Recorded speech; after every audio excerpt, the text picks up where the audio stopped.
Here's why the new executive order of the birthright on the topic of the birthright citizenship is incorrect, and I can prove it.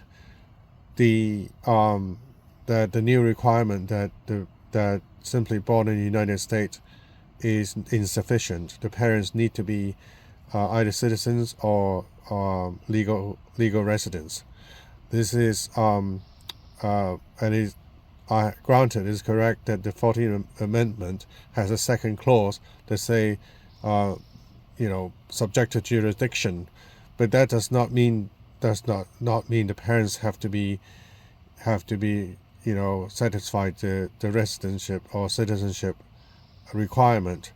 That only applies to things like, because you're already subject to jurisdiction as far as the entirety of the Constitution and the laws, including criminal. So the argument that jurisdiction, it means something else. Well, if it means something else, it would have spelled out. That clause, I believe, is simply mean to, like, for example, if you're a diplomat, you are now exempt from the jurisdiction of the United States. You have diplomatic immunity, and therefore the law doesn't apply to you, and you don't have the benefit. And so, yeah, if you're born there as a diplomat's children, especially if you're in an embassy, then no, you shouldn't have a birthright citizenship. How I can prove that being born within the country, within the U.S., is sufficient?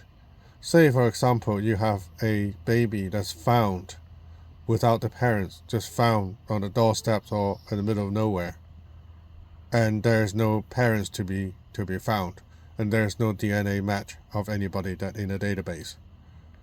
So what are you going to do? Is that baby, not a citizen of the United States? In the United States, of course it is. Then are you going to just like randomly ship it to another country outside the United States or dump it over the ocean? No, you don't.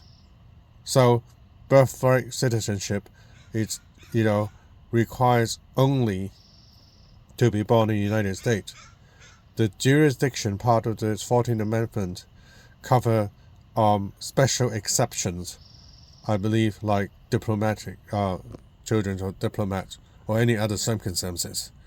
Say if the Chinese drop a baby on a parachute from a Bombay or something, I don't know. Well, that's not born, but yeah. Okay. Thanks for watching.